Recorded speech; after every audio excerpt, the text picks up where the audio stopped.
All right, hey guys. Doing another reading of Flowers for Algernon, the novel. Okay, next week we will read the short story, which is different. So just make sure when you're watching all these videos that you're keeping track. This is the novel, and other times I'm reading the short story, but I will label it for you. Okay, page 165, progress report 14, June 15. Also, my washing machine is going on in the background. It's very loud, so if you hear it, I apologize. June 15.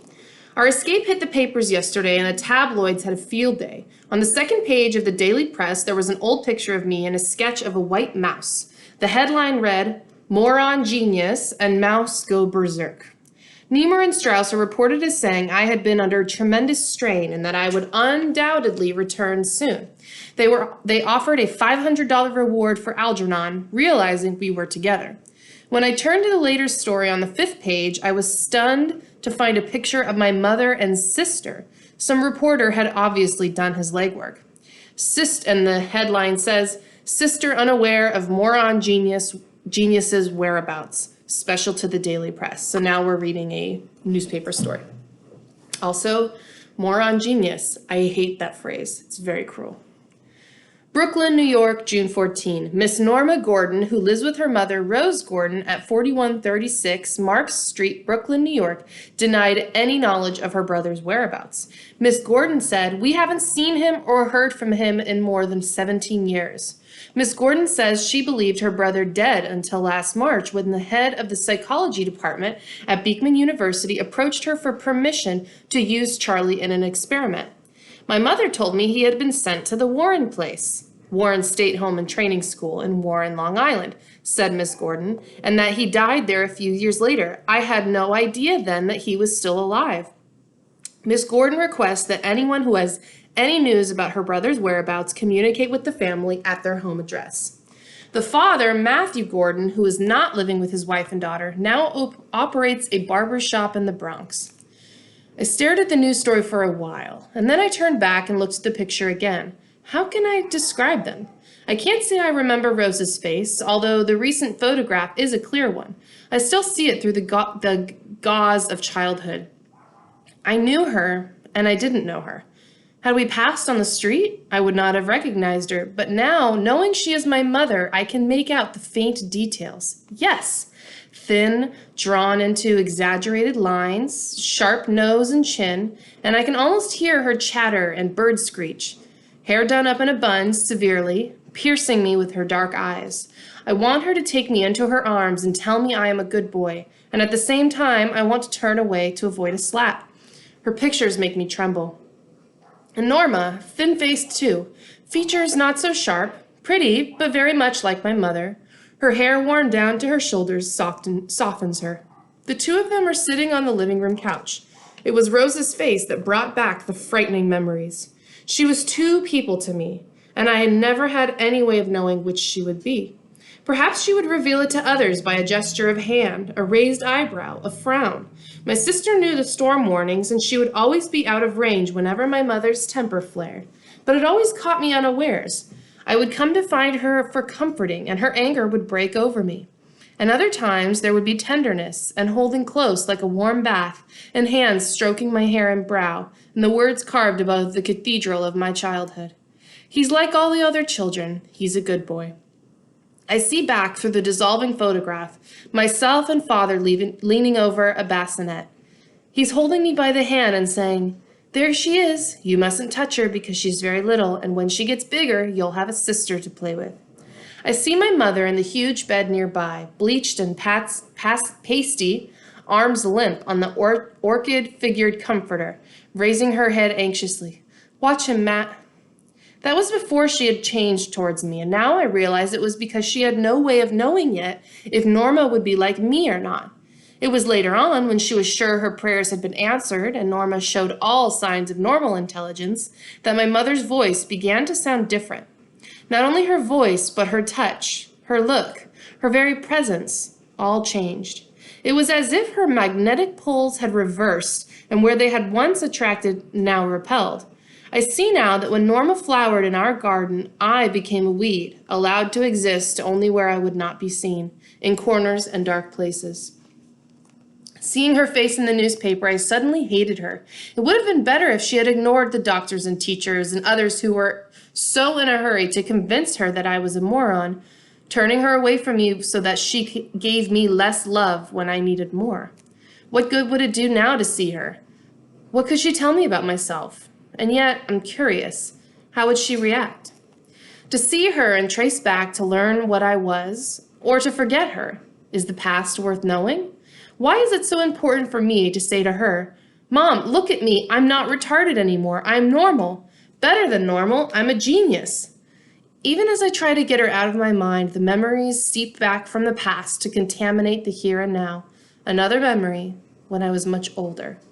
So we're back in another memory sequence where Charlie is looking in on his past. A quarrel. A quarrel is a fight. Charlie lying in bed with the covers pulled up around him. The room dark, except for the thin line of yellow light from the door ajar that penetrates the darkness to join both worlds. And he hears things, not understanding but feeling, because the rasp of their voices is linked to their talk of him. More and more each day he comes to associate that tone with a frown when they speak of him. He has been almost asleep when through the bar of light the soft voices were raised to the pitch of argument, his mother's voice sharp with the threat of one used to having her way through hysteria. He's got to be sent away. I don't want him in the house anymore with her. Call Dr. Portman and tell him we want to send Charlie to the Warren State Home. My father's voice is firm, steadying. But you know Charlie wouldn't harm her. It can't make any difference to her at this age. How do we know? Maybe it has a bad effect on a child to grow up with someone like him in the house. Dr. Portman said, Portman said, I don't care what he said. Think of what it will be like for her to have a brother like that. I was wrong all these years, trying to believe he would grow up like other children. I admit it now. Better for him to be put away. Now that you've got her, you've decided you don't want him anymore. Now that you've got her, you've decided you don't want him anymore. Do you think this is easy? Why are you making it harder for me? All these years, everyone telling me he should be put away. Well, they were right. Put him away. Maybe at the home with his own kind, he'll have something. I don't know what's right or wrong anymore. All I know is I'm not going to sacrifice my daughter for him now. And though Charlie has not understood what passed between them, he is afraid and sinks beneath the covers, eyes open, trying to pierce the darkness that surrounds him. As I see him now, he is not really afraid, just withdrawing, as a bird or squirrel backs off from the brusque movements of the feeder, involuntary, instinctive. The light through that door ajar comes to me again in luminous vision.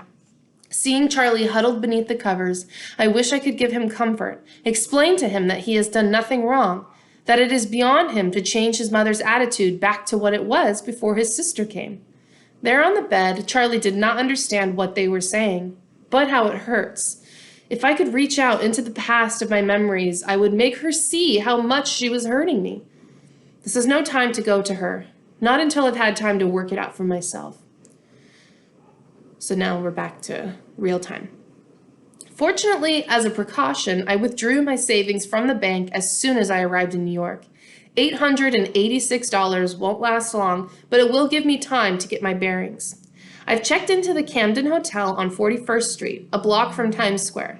New York, all the things I've read about. Gotham, the melting pot, Baghdad on the Hudson, city of light and color. Incredible that I've lived and worked all my life just a few stops away on the subway and been to Times Square only once with Alice. It's hard to keep from calling her. I've started and stopped myself several times. I've got to keep away from her. So many confusing thoughts to get down. I tell myself that as long as I keep taping my progress reports, nothing will be lost. The record will be complete. Let them be in the dark for a while. I was in the dark for more than 30 years, but I'm tired now. Didn't get to sleep on the plane yesterday, and I can't keep my eyes open. I'll pick up at this tomorrow. June 16. Called Alice, but hung up before she answered. Today I found a furnished apartment. $95 a month is more than I planned to spend, but it's on 43rd and 10th Avenue, and I can get to the library in 10 minutes to keep up with my reading and study. The apartment is on the 4th floor, 4 rooms, and there's a rented piano in it. The landlady says that one of these days the rental service will pull it out, but maybe by that time I can learn to play it. Algernon is a pleasant companion. At mealtimes, he takes his place at the small gate-legged table. He likes pretzels, and today he took a sip of beer while we watched the ball game on TV. I think he rooted for the Yankees. I'm going to move most of the furniture out of the second bedroom and use the room for Algernon. I plan to build him a three-dimensional maze out of scrap plastic that I can pick up cheaply downtown. There are some complex maze variations I'd like him to learn to be sure he keeps in shape, but I'm going to see if I can find some motivation other than food. There must be other rewards that will induce him to solve problems. Solitude gives me a chance to read and think, and now that the memories are coming through again, to rediscover my past, to find out who and what I really am, if anything should go wrong, I'll have at least that. June 19th. Met Faye Lilman, my neighbor across the hall. When I came back with an armful of groceries, I discovered I had locked myself out, and I remembered that the front fire escape connected my living room window and the apartment directly across the hall. The radio was on loud and brassy, so I knocked, softly at first and then louder. "Come on in, door's open." I pushed the door and froze because standing in front of an easel, painting, was a slender blonde in pink bra and panties. "Sorry," I gasped, closing the door again. From outside, I shouted, "I'm your neighbor across the hall. I locked myself out, and I wanted to use the fire escape to get over to my window." The door swung open, and she faced me, still in her underwear, a brush in each hand, and hands on her hips. "Didn't you hear me say come in?" She waved me into the apartment, pushing away a carton full of trash. "Just step over that pile of junk there." I thought she must have forgotten, or not realized, she was undressed, and I didn't know which way to look. I kept my eyes averted, looking at the walls, ceiling, everywhere but at her. The place was in shambles. There were dozens of little folding snack tables, all covered with twisted tubes of paint, most of them crusted dry like shriveled snakes, but some of them alive and oozing ribbons of color. Tubes, brushes, cans, rags, and parts of frames and canvas were strewn everywhere. The place was thick with the odor of paint, linseed oil, and turpentine, and after a few moments, the subtle aroma of stale beer. 3 overstuffed chairs and a mangy green couch were piled high with discarded clothing, and on the floor lay shoes, stockings, and underthings, as if she were in the habit of undressing as she walked and flinging her clothes as she went. A fine layer of dust covered everything. "Well, you're Mr. Gordon," she said, looking me over. "I've been dying to get a peek at you ever since you moved in. Have a seat." She scooped up a pile of clothing from one of the chairs and dumped it onto the crowded sofa. "So you finally decided to visit your neighbors. Get you a drink?" "You're a painter," I burbled, for want of something to say. I was unnerved by the thought that any moment she would realize she was undressed and would scream and dash for the bedroom. I tried to keep my eyes moving, looking everywhere but at her. "Beer or ale? Nothing else in the place right now except cooking sherry. You don't want cooking sherry, do you?" "I can't stay," I said, getting hold of myself and fixing my gaze at the beauty mark on the left side of her chin. "I've locked myself out of my apartment. I wanted to go across the fire escape. It connects our windows." "Any time," she assured me. "Those lousy patent locks are a pain in the ass. I locked myself out of this place 3 times the first week I lived here. And once I was out in the hall, stark naked, for a half hour. Stepped out to get the milk, and the goddamn door swung shut behind me. I ripped the goddamn lock off and haven't had one on my door since." I must have frowned because she laughed. "Well, you see what the damned locks do. They lock you out, and they don't protect much, do they? 15 burglaries in this goddamn building in the past year, and every one of them in apartments that were locked. No one ever broke in here, even though the door was always open. They'd have a rotten time finding anything valuable here anyway." When she insisted again on having a beer with her, I accepted. While she was getting it from the kitchen, I looked around the room again. What I hadn't noticed before was that the part of the wall behind me had been cleared away, all the furniture pushed to one side of the room or the center, so that the far wall, the plaster of which had been torn off to expose the brick, served as an art gallery. Paintings were crowded to the ceiling, and others were stacked against each other on the floor. Several of them were self-portraits, including 2 nudes. The painting she had been working on when I came in, the one on the easel, was a half-length nude of herself, showing her hair long, not the way she wore it now, up in blonde braids coiled around her head like a crown. down to her shoulders, with part of her long tresses twisted around the front and resting between her breasts. She had painted her breasts up-tilted and firm with the nipples an unrealistic lollipop red. When I heard her coming back with the beer, I spun away from the easel quickly, stumbled over some books, and pretended to be interested in a small autumn landscape on the wall. I was relieved to see that she had slipped into a thin, ragged housecoat, even though it had holes in all the wrong places, and I could look directly at her for the first time. Not exactly beautiful, but her blue eyes and pert stub nose gave her a cat-like quality that contrasted with her robust, athletic movements. She was about 35, slender and well-proportioned. She set the beers on the hardwood floor, curled up beside them in front of the sofa, and motioned for me to do the same. "I find the floor more comfortable than chairs," she said, sipping the beer from the can. "Don't you?" I told her I hadn't thought about it, and she laughed and said I had an honest face. She was in the mood to talk about herself. She avoided Greenwich Village, she said, because there, instead of painting, she would be spending all her time in bars and coffee shops. "It's better up here anyway from the phonies and the dilettantes.